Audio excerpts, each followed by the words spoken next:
Hi, I'm Sarah Mueller, a political reporter with Forbes, and I'm here with presidential hopeful Ryan Binkley. Thank you so much for joining us again. Thank you, Sarah. We're here at the Iowa State Fair, but we already talked a little bit about some of your plans that you have for your run. And so one of the things that you discussed was the need to roadmap to balance the budget. What does that look like for you? Wow. So America is recognizing right now we are in a lot of trouble financially. We got downgraded for the second time in U.S. history just last week, as well as 10 more banks got downgraded by Moody's just the other day. So the problem is our debt. It's so insurmountable with no plan to get out of it. So Republicans and Democrats both have added to this. President Trump added about $7.5 trillion during his term. Joe Biden's doing about the same thing. How are we going to get out of this? Because the next generation can't pay for it. And right now, it's the biggest line item almost, or becoming that, on our expense sheet for the U.S. government. And how do we fix it? So we're putting together a 7-year economic rescue plan. We just launched it. It balances the budget in 7 years, gets us on the right track. It actually saves Social Security, saves the U.S. dollar, because the U.S. dollar is being trampled on by us printing so much money, and actually saves us all from inflation. I think all of us are seeing now the impact of inflation. Rent's going up, cars are going up.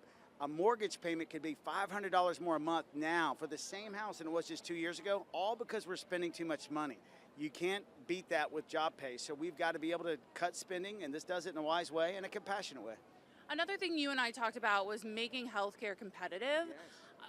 Explain to us what that means and your vision for that. Sure. So all of us know that healthcare is the only thing we purchase today as Americans where we no longer know what it costs when we go in to get it.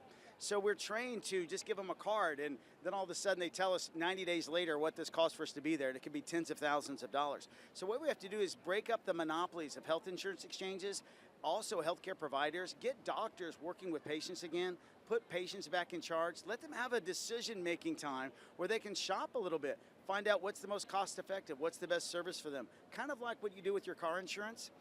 You know, when you don't like your car insurance, what do? You get rid of it. What do you do when you don't like your health insurance? Nothing. You're stuck. So this puts the patients back in charge, and it also ends the pharmaceutical monopolies we have, because right now we give patent extensions. So healthcare in America is 2.5 times, 3 times as much as it is everywhere else. We have to fix that, and that's what our healthcare plan does. Now, you have a very interesting hat with you. Ooh, yes.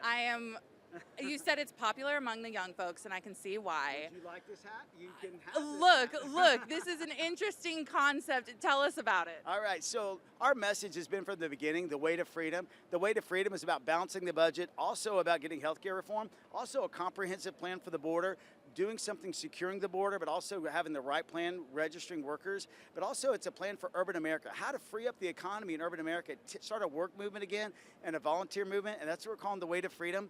But we can't do this unless we touch the heart of people and touch the next generation. So some of our young people said, hey Ryan, that acronym is kind of interesting. So they came up with this, and it's a lot of fun, but it also stands for wisdom, transparency, and faith. It's time for us to let young people know that we need to be transparent with them. We have not led well. We've got to lead better, because we can't leave them with $50 trillion in debt. We've led us to a great place of division. This is a conversation starter about taking us to another level, and that's what this is. Now, there's a lot of things that you have spoken to us about your platform. Let's pivot a little bit. You need to make the debate stage yet, correct?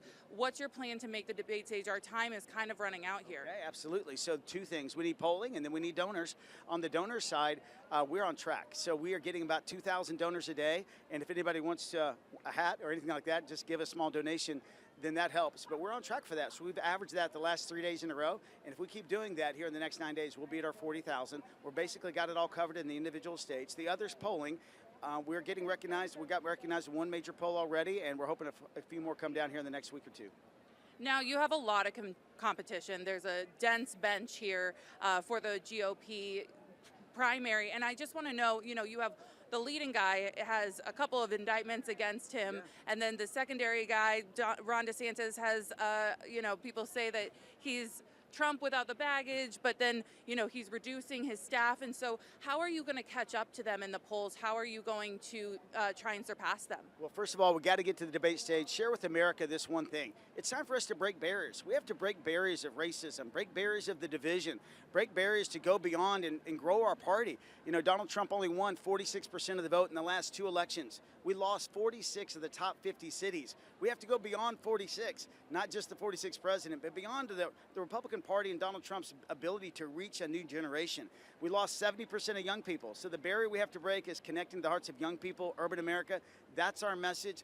Give young people a movement, a volunteer movement to start serving in education. Picture young people, all of America, college students, donating 5 hours a week. And we want to start a Peace Corps volunteer movement where everybody's getting the culture of our country right by serving and loving each other. And we can do this because of this one thing. We're really all one family. I'm a Christian. I believe this. We all have the same Father, so therefore we're all one family. Let's treat each other that way, and we can change the culture of our country. Now, let's talk a little bit about your background really quick. You have been a pastor, you're a businessman. Something that I kind of ran into when I met you at the Lincoln dinner, when I was talking to all these other voters who were listening to these candidates, they were saying, you know, there's a lot of business people running this time. They don't necessarily have the credentials or the background that we would expect from a politician, and maybe that kind of like deterred some of them. What do you have to say to some of those people who say, well, you've never been elected into office, now you're going to the highest office in the United States? Wow, the two things that are broken the most of our country are economics, finances, and their culture. The politicians of our day, whether they've been a governor or a senator, I don't want to disrespect their background, but they've led us to $32 trillion in debt. They've kept piling on debt. So if they've never taken a macroeconomics class or a finance class, or they can't understand supply side economics, I don't know that they should be leading the country financially. So my background is economics and finance. And so this is what I have a lot of thoughts on. We teach business owners for 20 years now how to look at markets, the cost of capital, and what it means to their business and how it impacts our country. So this is what we do. This is my experience. We can help lead our country to financial security. And then culturally, my role as a pastor is to start connecting people to one another again. We cannot solve our problems alone. We have to unite again. Remember that we're all Americans. I'm running for president of the United States of America, not just the Republican Party. I need to win the primary, but after that, we've got to lead our country to a place of unity. Now, my final question, because I want to make sure you can get to your voters today, is that a lot of people are also concerned about a GOP candidate who can reach across the aisle. You know, there's a lot of polarizing conversation right now. How do you feel like you can deliver that for voters that maybe other candidates can't? Well, right now, nobody's really trying. So most of the other contenders in our party, they're moving farther to right, or they're just in this battle mode. I'm looking at America. 49% of America identifies as independent, meaning that most of people have left both the major parties. And so that's huge. We have to connect to independent voters. So if you're independent, look at our message. We've got to convince you that a Republican-led message with care and love for the immigrant and the poor is the right message for America and for young people. And we've got to change this culture in our country. I'm going to keep sharing this because it's so important. We can never be the country we're called to be if we don't win the next generation. Wonderful. Well, thank you so much for your time. I'll let you get back to the fried food. God bless.